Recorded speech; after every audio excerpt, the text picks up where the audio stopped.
السلام علیکم ورحمۃ اللہ وبرکاتہ۔ آج میں نے جو مضمون چنا ہے وہ اردو ڈائجسٹ اگست 1988 کی اشاعت ہے، اس سے لیا ہے یہ مضمون، اور مضمون کا عنوان ہے قرآن مجید کے سائنسی انکشافات، اور اس کے مصنف ہیں ڈاکٹر ملک غلام مرتضیٰ۔ تو آئیے اس کا مطالعہ شروع کرتے ہیں۔ آپ لکھتے ہیں کہ یوں تو قرآن مجید ہر زمانے میں ایک معجزہ ہے، لیکن جدید سائنسی دور میں قرآنی اعجاز نئے ہی اسلوب میں نکھر کر سامنے آ گیا ہے۔ یوں معلوم ہوتا ہے کہ جو سائنسی علم اور حکمت میں اضافہ ہوتا چلا جا رہا ہے، فہم قرآن کے افق اور واضح اور نمایاں ہوتے چلے جا رہے ہیں۔ سائنس اور فلسفے کا طالب علم جب اس دور میں قرآن مجید کا مطالعہ کرتا ہے تو آیات قرآنی اس سے عجیب و غریب انداز میں گویا ہوتی ہیں، اور وہ سمجھتا ہے کہ گویا یہ بھی میرے دل میں ہے۔ بہت سی باتیں ہیں جو 1500 سال پہلے بیان کر دی گئی ہیں، لیکن اس لیے سمجھ میں نہ آ سکیں کہ انسان کا فہم اور اس کی تحقیق و تفتیش کا درجہ قرآنی بصیرت کا متحمل نہیں ہو سکتا تھا۔ بہت سی باتیں جو آج ہمارے لیے محض جدید انکشافات ہیں، اور گزشتہ 1.5 صدی سے پہلے انسان کو ان کی ہوا بھی نہ لگی تھی، قرآن مجید میں انتہائی صراحت اور وضاحت کے ساتھ بیان کر دی گئی ہیں۔ کیا یہ اس بات کا کھلا ثبوت نہیں کہ قرآن مجید اللہ تعالیٰ کا کلام اور ایسا معجزہ ہے جو اپنی حقانیت اور اللہ تعالیٰ کے وجود کی بین شہادت دیتا ہے؟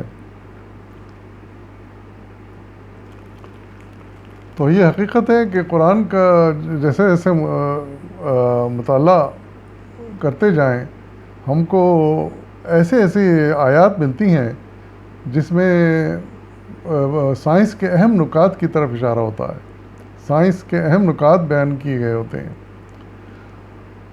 اگر ان پر غور کیا جائے تو وہ سمجھ میں بھی آتے ہیں، اور تعجب اس بات پر ہوتا ہے کہ آج سے 1500 سال پہلے جو بات کہی گئی وہ آج یا پچھلے کچھ صدیوں میں کیسے سچ ثابت ہو گئی۔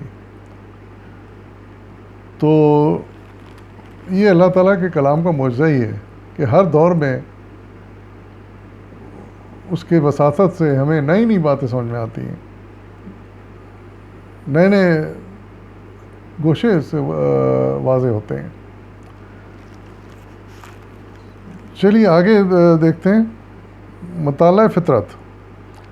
دنیا میں قرآن مجید ہی ایک ایسی کتاب ہے جو آج سے 1500 سال پہلے انسان کو مطالعہ کائنات، علم، حکمت اور قراءت و کتابت کی طرف توجہ دلاتی ہے۔ 15 صدیاں پہلے سرائے عرب میں کوئی کتاب نہ تھی جو صاحب علم مصنف نہ صاحب علم مصنف اور نہ پڑھنے لکھنے کا رواج تھا۔ اس وقت سارے عرب میں ایسے افراد کی تعداد تقریباً 2 درجن تھی جو اپنا نام یا خط لکھ سکتے تھے، مگر حیرت ہوتی ہے کہ صلی اللہ علیہ وسلم پر جب وحی نازل ہوتی ہے تو اس طرح سے یعنی وحی کے الفاظ یہ بیان کیے گئے: پڑھو اے نبی اپنے رب کے نام کے ساتھ جس نے پیدا کیا جمے ہوئے خون کے ایک لوتھڑے سے انسان کی تخلیق کی، اور پڑھو تمہارا رب کریم ہے جس نے قلم کے ذریعے علم سکھایا، انسان کو وہ علم دیا جسے وہ نہ جانتا تھا۔ سورہ علق آیات 1-5۔ پھر ایک جگہ قلم کی قسم کھائی جاتی ہے۔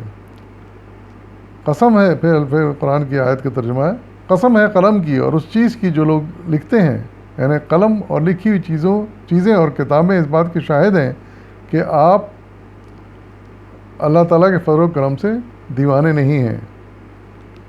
القلم آیات 1-2۔ یعنی یہ الفاظ قرآن کے ہیں کہ قسم ہے قلم کی اور اس چیز کی جو لوگ لکھتے ہیں، اس بات کی کہ آپ اللہ تعالیٰ کے فضل و کرم سے دیوانے نہیں ہیں۔ بتائیے، یہ بھی قلم کے بارے میں کتنا اہم بیان ہے۔ پھر اگلی بات اللہ تعالیٰ کا ارشاد ہے اگلا، وہ یہاں بھی قرآن کا ترجمہ پیش کیا گیا ہے۔ زمین اور آسمانوں کی پیدائش اور رات اور دن کے باری باری آنے میں ان ہوش مند لوگوں کے لیے بہت سی نشانیاں ہیں جو اٹھتے بیٹھتے لیٹتے ہر حال میں خدا کو یاد کرتے ہیں اور آسمان اور زمین کی صاف میں غور و فکر کرتے ہیں۔ وہ بے اختیار بول اٹھتے ہیں، پروردگار یہ سب کچھ تو نے فضول اور بے مقصد نہیں بنایا، تو پاک ہے اس سے کہ ابس کام کرے، پس اے رب ہمیں دوزخ کے عذاب سے بچا لے۔ یہ سورہ آل عمران کی آیات ہیں 190 تا 191۔ پھر ایک اور آیت کا ترجمہ دیا گیا ہے مثال میں، اور وہ جس کو چاہتا ہے دانائی بخشتا ہے، اور جس کو دانائی ملی بے شک اس کو بڑی نعمت ملی، اور نصیحت تو وہی لوگ قبول کرتے ہیں جو عقل مند ہیں۔ سورہ البقرہ کی آیت نمبر 229۔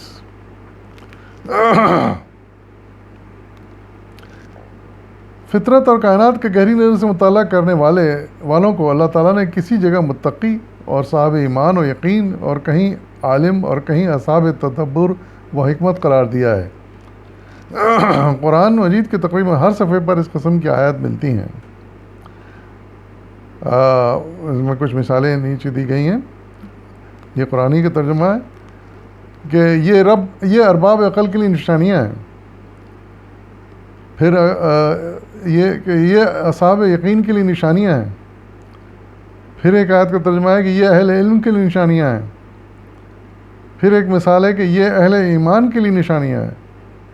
پھر ایک جگہ لکھا گیا ہے کہ یہ سوچنے والوں کے لیے نشانیاں ہیں۔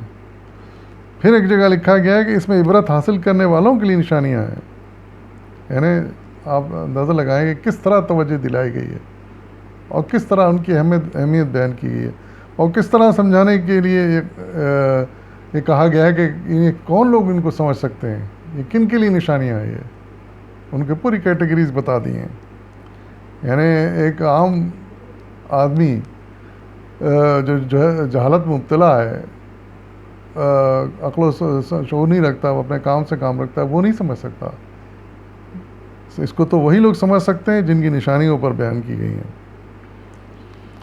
قابل غور بات یہ ہے کہ کیا حضور صلی اللہ علیہ وسلم سے پہلے کسی نبی، فلسفی یا حکیم نے مطالعہ کائنات کی طرف اس قدر زوردار انداز سے توجہ دلائی تھی؟ یہ واقعی بڑا زوردار انداز ہے، یعنی جھنجھوڑ کے رکھ دیا ہے ان سب لوگوں کو جن کی نشانیوں پر بیان کی گئی تھی۔ کیا کوئی شخص کسی ایسی بات کی دعوت دے سکتا ہے جس کی اہمیت کا انکشاف 1200-1300 برس بعد ہونا؟ صاف پتہ چل رہا ہے کہ ان آیات اور اس دعوت میں اللہ تعالیٰ کی طرف سے عطا کردہ دانش، فراست اور بصیرت کارفرما تھی۔ یعنی کسی عام آدمی کا کلام نہیں ہو سکتا، کوئی عام آدمی اس طرح کیٹیگرائز نہیں کر سکتا جیسا اللہ تعالیٰ نے کر دیا ہے عقل والوں کے بارے میں۔ آگے آپ لکھتے ہیں کہ عالمی شہرت یافتہ مصنف مورس بیکائے، کہ یورپین مصنف ہیں یہ تھے، انہوں نے ایک کتاب لکھی بائبل، قرآن اور سائنس، بڑی مشہور کتاب ہے، یہ پڑھنے کے لائق ہے۔ اس میں وہ لکھتے ہیں، جب میں نے پہل قرآنی وحی و تنزیل کا جائزہ لیا تو میرا نقطہ نظر کلیتاً معروضی تھا، پہلے سے کوئی سوچا سمجھا منصوبہ نہ تھا۔ میں یہ دیکھنا چاہتا تھا کہ قرآنی متن اور جدید سائنس کی معلومات کے مابین کس قدر مطابقت ہے۔ تراجم سے مجھے پتہ چلا کہ قرآن ہر طرح کے قدرتی حوادث کی طرف اشارہ کرتا ہے، لیکن اس مطالعے سے بہت مختصر سی معلومات حاصل ہوئیں۔ جب میں نے گہری نظر سے عربی زبان میں قرآنی متن کا مطالعہ کیا اور ایک فہرست تیار کی تو مجھے اس کام کو مکمل کرنے کے بعد اس شہادت کا اقرار کرنا پڑا جو میرے سامنے تھی، اور وہ یہ کہ قرآن میں ایک بیان بھی ایسا نہیں ملا جس پر جدید سائنس کے نقطہ نظر سے حرف گیری کی جا سکے۔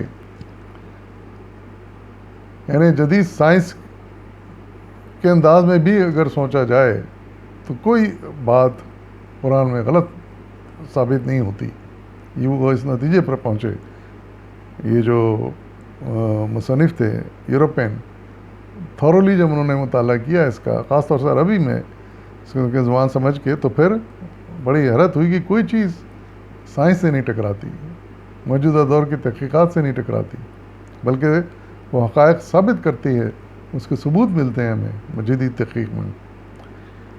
اسی معیار کو میں نے عہدنامہ قدیم اور اناجیل کے لیے آزمایا اور ہمیشہ وہی معروضی نقطہ نظر قائم رکھا۔